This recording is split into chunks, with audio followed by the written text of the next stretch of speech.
दोस्तों आज बात करने वाले 14 तारीख के दिन जो एनटीपीसी की एग्जाम लगी उसमें पूछे गए जीके के क्वेश्चनों के बारे में। महात्मा बुद्ध जिनके बचपन का नाम सिद्धार्थ, 563 ईसा पूर्व में इनका लुम्बिनी नामक जो नेपाल में है उस जगह इनका जन्म होता है। इनके पिता सुदोधन, माता महामाया। कहते हैं कि बुद्ध के जन्म के कुछ दिन बाद इनकी माता महामाया की मृत्यु हो जाती है। इनका जो लालन पोषण करती है वह प्रजापति गोमती करती है। 29 वर्ष की आयु में इन्होंने गृह त्याग किया। 29 वर्ष की आयु में गौतम बुद्ध ने गृह त्याग की जो घटना कहलाई वह महाविनिष्क्रमण कहलाई। 29 वर्ष की आयु में इन्होंने गृह त्याग किया। इन्हें जो ज्ञान की प्राप्ति हुई वह बोध गया में वैशाख पूर्णिमा के दिन निरंजना नदी के किनारे। इन्होंने जो पहला उपदेश दिया वह सारनाथ में दिया। इसके जो फर्स्ट उपदेश की घटना को किस नाम से जाना जाता है? धर्म चक्र प्रवर्तन के नाम से जाना जाता है। 483 ईसा पूर्व में कुशीनगर में इनकी मृत्यु हो जाती है। कहते हैं कि इन्होंने भोजन के अंदर इनको जहर दे दिया था। अर्थशास्त्र, कौटिल्य का अर्थशास्त्र है। नागानंद संस्कृत नाटक है, जमित वाहन से संबंधित है, जो हर्ष से संबंधित भी है। नागानंद संस्कृत नाटक है जिसमें जीमूत वाहन के बारे में लिखा गया जो हर्ष से संबंधित है। अशोक के शिलालेख 268 से 231 ईसा पूर्व में इनको लिखा गया था। किस लिपि में? अधिकतर ब्राह्मणी लिपि में इनको लिखा गया था। गोल गुम्बद आदिल शाह का मकबरा है। जो गोल गुम्बद है वह आदिल शाह का मकबरा है। कहाँ है? बीजापुर कर्नाटक के अंदर। गोल गुम्बद कहाँ पर स्थित है? बीजापुर कर्नाटक में, जिसमें आदिल शाह का मकबरा है। अवंती जो महाजनपद थे उनमें अवंती की राजधानी कौन थी? उज्जैनी थी। अवंती की राजधानी कहाँ पर थी? उज्जैनी थी। सूरदास, इसके द्वारा लिखित जो मिले लेख वह सूरदास ने सूर सागर लिखा जिसमें कृष्ण के बारे में लिखा गया था। तो सूरदास के द्वारा सूर सागर लिखा गया। साहित्य लेरी और सूर सरावली लिखी गई। कृष्ण के बारे में जिस साहित्य में लिखा गया वह कौन सा था? सूर सागर के अंदर सूरदास ने कृष्ण के बारे में लिखा। थेरी गाथा जो सुत्त पिटक बौद्ध ग्रंथ है उससे संबंधित है। जो भिक्षुनियों के छंदों का संग्रह, जो भिक्षुनियां थी जो बौद्ध धर्म से संबंधित, उनके जो छंदों का संग्रह कौन सी? थेरी गाथा के अंदर मिलता है जो सुत्त पिटक से संबंधित है। सुत्त पिटक बौद्ध ग्रंथ है कौन सा? Theri Gatha. Vasco D gamma 1498 में कालीकट तट पर पूछता है तो भारत की खोज किसने की थी? वास्का डी गामा ने 1498 में कालीकट के तट पर पहुंचता है। जुलाई 1942 के अंदर कांग्रेस वर्किंग कमेटी ने वर्धा में भारत छोड़ो आंदोलन को अपनाया था। कांग्रेस की वर्किंग कमेटी ने जुलाई 1942 को वर्धा के अंदर भारत छोड़ो आंदोलन से संबंधित या वर्किंग कमेटी ने भारत छोड़ो आंदोलन था उसको अपनाया था या स्वीकार किया था।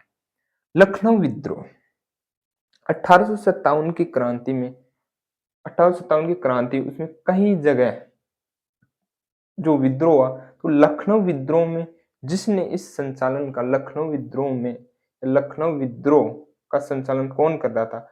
वह थी बेगम हजरत महल। अवध के नवाब की पत्नी बेगम हजरत महल थी जिसने लखनऊ में लीड किया था किसको? लखनऊ विद्रोह को 1857 की क्रांति के अंदर। होम रूल लीग मदरसों से संबंधित 28 अप्रैल 1916 पूना में बाल गंगाधर तिलक और एनी बेसेंट ने इसकी स्थापना की। तो होम रूल लीग की स्थापना किसने की? 28 अप्रैल 1916 पूना के अंदर बाल गंगाधर तिलक और एनी बेसेंट के द्वारा की गई। 20 फरवरी 1947 को क्लीमेट एटली ने घोषणा की कि जून 1948 को ब्रिटानिया सल्तनत को हटाकर भारतीयों को भारत की सत्ता हाथ में दी जाएगी। 20 अप्रैल 1947 में उस समय के वर्तमान प्रधानमंत्री क्लीमेट एटली ने घोषणा की कि जून 1948 में जो सत्ता थी, जो ब्रिटेन राज कर रहा था इंडिया पर, वो सत्ता भारतीयों को दी जाएगी। कब? जून 1948 में। उगादी तेलंगाना का नृत्य है। उगादी जो उत्सव मनाया जाता है, मैं नृत्य नहीं सॉरी, उगादी कहाँ का है? तेलंगाना और आंध्र प्रदेश में मनाया जाता है। गुड्डी पड़वा महाराष्ट्र में मनाया जाता है। उगादी तेलंगाना जो फसल के टाइम में जो उत्सव मनाया जाता है उगादी, गुड्डी पड़वा महाराष्ट्र में।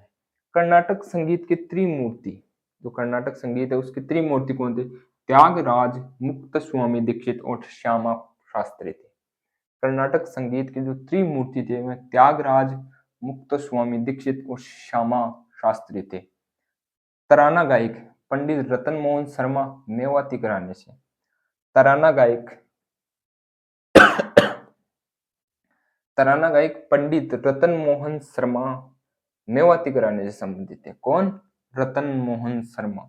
रतन मोहन शर्मा जो तराना गायक है वो मेवाती घराना से संबंधित है। रोहिंग्या मुस्लिम कौन है? रोहिंग्या जो शरणार्थी आए, जो भारत में जो शरणार्थी रोहिंग्या मुस्लिम कौन थे? म्यांमार के मूल निवासी थे। तो रोहिंग्या जो मुस्लिम है, जो शरणार्थी है भारत में, वह कौन है? वह म्यांमार के मूल निवासी। वागला उत्सव मेघालय में मनाया जाता है। जो वागला उत्सव है वह कहाँ मनाया जाता है? मेघालय के अंदर। याद रखना कि वागला उत्सव मेघालय में मनाया जाता है। प्लेट टेक्टोनिक सिद्धांत का जनक अल्फ्रेड वेगनर ने। प्लेट टेक्टोनिक जैसे पृथ्वी के अंदर जब दो प्लेटें टकराती है उसको प्लेट टेक्टोनिक सिद्धांत कहते हैं। इसका जनक कौन थे? Alfred Wegener. जैसे प्लेट टेक्टोनिक टकराने की वजह से ही महाद्वीपों का निर्माण हुआ, हिमालय का निर्माण हुआ। इसे फूमदिश द्वीप लोकटक झील के अंदर, फूमदिश द्वीप एक तैरता हुआ द्वीप है जो कहाँ पर है? लोकटक झील में। यह कहाँ पर है? मणिपुर के अंदर। लोकटक झील कहाँ पर है? मणिपुर के अंदर। बोडो बोडो जयंतिया या खासी जयंतिया जो पहाड़ियां भी वो असम और मेघालय के अंदर, तो बोडो असम के अंदर एक भाषा बोली जाती है जिसको बोडो भाषा कहा है असम के अंदर। केरला में जो झीलें हैं, केरला में वेबनाड झील, अष्टमुदी झील और अष्टम कोटा झील। केरला के अंदर झील कौन सी है? इंपोर्टेंट, वेबनाड और अष्टमुदी झील कहाँ पर है? केरला के अंदर। यूराल पर्वत, यूराल पर्वत एशिया को यूरोप से अलग करता है। एशिया और यूरोप को कौन सा जोड़ता है? यूराल पर्वत एशिया और यूरोप को यूराल पर्वत जोड़ता है। गंगा नदी का बेसिन सर्वाधिक आबादी वाला क्षेत्र है। गंगा नदी का जो बेसिन है वहां पर सबसे ज्यादा आबादी, जैसे उत्तर प्रदेश गंगा नदी के क्षेत्र, तो इस जगह पर जो दुनिया की सर्वाधिक आबादी वाला क्षेत्र है कौन सा? गंगा नदी का बेसिन। थल सीमा 15,200 है किलोमीटर। जो थल सेना भारत की जो थल सीमा है, सॉरी, जो भारत की जो थल सीमा है वो 15,200 किलोमीटर है। बैरोमीटर वायुदाब, तो वायुदाब किससे मापा जाता है? बैरोमीटर से। आर्टिकल 51, आर्टिकल 51 कहते हैं कि अंतरराष्ट्रीय शांति और सुरक्षा को बढ़ावा देगा। आर्टिकल 51 क्या कहता है कि अंतरराष्ट्रीय शांति और सुरक्षा को बढ़ावा देगा। कौन? राज्य प्रयास करेगा कि अंतरराष्ट्रीय शांति और सुरक्षा को बढ़ावा देने में राज्य प्रयास करेगा। वह आर्टिकल 51 में कहा गया है। 51A में मौलिक कर्तव्य है। आर्टिकल 29 अल्पसंख्यकों के हितों का संरक्षण करता है। संविधान का आर्टिकल 29 जो अल्पसंख्यक है उनके हितों का संरक्षण करता है। 7वीं अनुसूची में कौन सी है? अनुसूची है संघ सूची, राज्य सूची और समवर्ती सूची। तो 7वीं अनुसूची में क्या है? सूचियां हैं, संघ सूची, राज्य सूची और समवर्ती सूची। चुनाव आयोग, चुनाव आयोग क्या करता है? राष्ट्रपति के चुनाव, प्रधानमंत्री, किसी के भी हो, जो मतदाता सूची तैयार करता है वो चुनाव आयोग ही करता है। आर्टिकल 53 संघ की जो कार्यपालिका की शक्ति के बारे में, जो संघ की कार्यपालिका शक्ति के बारे में किसमें बताए गए? आर्टिकल 53 के अंदर। संसद, संसद में कौन कौन आते हैं? 3 आते हैं कि राष्ट्रपति, लोकसभा और राज्यसभा। इन तीनों को मिलाकर ही संसद बनती है। तो संसद में कौन आते हैं? राष्ट्रपति, लोकसभा और राज्यसभा। साइंस का क्वेश्चन की ब्लड, ब्लड में आयरन भी होता है, सोडियम होता है, पोटेशियम होता है, कैल्शियम होता है, मैग्नीशियम होता है, कॉपर होता है, जिंक होता है। तो ब्लड के अंदर iron, sodium, potassium, calcium, magnesium, copper और जिंक होता है। कर बढ़ाकर या व्यय घटाकर, कर बढ़ाकर और व्यय घटाकर जो बजट के अंदर जो घाटा आ रहा है उसको कम किया जा सकता है। कि कर बढ़ाकर और व्यय घटाकर बजट घाटे को कम किया जा सकता है। भारतीय आवधिक बल सर्वेक्षण के दौरान, भारतीय आवधिक बल सर्वेक्षण के अनुसार अनुसूचित जनजाति की जो साक्षरता दर थी 2019 और 20 में 70.1 थी, जो 2021 और 22 में बढ़कर 72.1 हो गई। कौन सी? भारतीय आवधिक बल सर्वेक्षण 2019 और 20 में 70.1 थी अनुसूचित जनजाति की जो साक्षरता दर, और 2021 और 22 में 72.1 हो गई। आसाफ उद्दौला जिसने क्या बनवाया था? आसाफ इमाम बाड़ा लखनऊ में। अवध के नवाब थे कौन? आसाफ उद्दौला, जिसने आसाफ इमाम बाड़ा बनवाया। कहाँ पर? लखनऊ के अंदर। रजिस्टर रजिस्टर रजिस्टर जिसको प्रतिरोधक भी कहते हैं, रजिस्टर जिसको प्रतिरोधक कहते हैं, दो टर्मिनलों के बीच में होता है तो विद्युत में बाधा डालता है, विद्युत प्रतिरोधक होता है। कौन? रेसिस्टर। जैसे प्रतिरोधक दो टर्मिनलों विद्युत प्रतिरोधों के बीच में होता है। वसा, इसमें प्रति ग्राम अधिक ऊर्जा मिलती है। किससे? वसा में प्रति ग्राम अधिक ऊर्जा मिलती है। प्रोटीन से ज्यादा किससे? कौन देता है? वसा देता है। डेंगू वायरस के कारण होता है। शिशु मृत्यु दर क्या होती है? जन्म से पहले शिशु की मृत्यु हो जाने की दर को ही शिशु मृत्यु दर कहा जाता है। 100% पेपरलेस सरकार बनी। कौन सी? दुबई सरकार 100% पेपरलेस बनती है।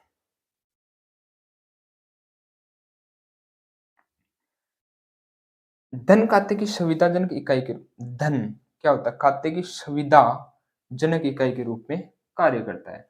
घटता हुआ पैमाने का प्रतिफल तब होता है जब सभी आगंतुक श्रम और पूंजी में वृद्धि के कारण उत्पादन में आनुपातिक वृद्धि से कम वृद्धि हो। घटता हुआ पैमाने का प्रतिफल तब होता है घटता हुआ पैमाने का प्रतिफल तब होता है जब सभी आगंतुक श्रम और पूंजी में वृद्धि के कारण उत्पादन में आनुपातिक जो वृद्धि होती है उसमें कम वृद्धि हो।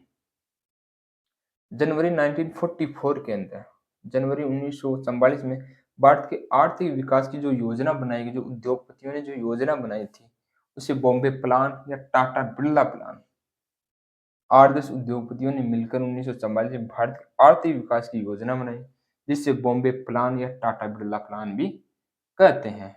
जवाहर रोजगार योजना कब की है? 1989 की, 1989 की जवाहर रोजगार योजना। ग्रामीण क्षेत्र में जो मजदूर थे उनको रोजगार उत्पन्न करना। जवाहर रोजगार योजना का मकसद क्या था? जो ग्रामीण जो मजदूर थे उनमें रोजगार उत्पन्न करना। धन की मध्यस्थता के बिना आर्थिक विनिमय, धन के बिना वस्तु के बदले वस्तु देना, उसे ही वस्तु विनिमय कहते हैं। धन की मध्यस्थता के बिना आर्थिक विनिमय वस्तु विनिमय कहलाता है। अब आता है विश्व आर्थिक मंच, वर्ल्ड इकोनॉमिक फोरम की स्थापना होती है 1971। इसका हेडक्वार्टर कहाँ है? जेनेवा के अंदर। विश्व आर्थिक मंच 1971 जेनेवा स्विट्जरलैंड में इसका मुख्यालय है। धन विनिमय माध्यम के रूप में कार्य करता है। धन किस काम में आता है? धन विनिमय के रूप में, विनिमय का जो माध्यम होता है उसके रूप में धन काम आता है। ओपेक जो पेट्रोलियम से संबंधित जो देशों का संगठन होता है, पेट्रोलियम से संबंधित जो ऑर्गेनाइजेशन होता है, वह 1960 में ऑस्ट्रेलिया में इसका मुख्यालय है। ओपेक जो पेट्रोलियम निर्यातक देश है, जो पेट्रोलियम बेचने वाले देश है, उनका एक संगठन है। तो 1960 में इसकी स्थापना होती है। ऑस्ट्रिया में इसका मुख्यालय है। आर्थिक बजट में जो अधिशेष होता है, एकत्रित राजस्व आवश्यक व्यय से अधिक हो। आर्थिक बजट होता है, उसमें एक वर्ड आता है अधिशेष। अधिशेष का क्या मतलब है? कि एकत्रित राजस्व आवश्यक व्यय से अधिक हो। एकत्रित राजस्व आवश्यक व्यय से अधिक हो। व्यापक फसल बीमा योजना 1985 की है। व्यापक फसल बीमा योजना 1985। सूखा और बाढ़ के कारण जो फसलें बर्बाद हुई, इसलिए किसानों को वित्तीय सहायता देने के लिए इस योजना लाई गई, व्यापक फसल बीमा योजना 1985 की। 1973 की जो औद्योगिक नीति थी, उसमें उद्योगों के लिए जो लाइसेंस दिया जाता, तो उनमें जो कुल संपत्ति थी वह 20 करोड़ हो या 20 करोड़ से अधिक होनी चाहिए थी। तो दोस्तों, हमारा वीडियो अच्छा लगा तो चैनल को शेयर और सब्सक्राइब करना ना भूले। धन्यवाद दोस्तों।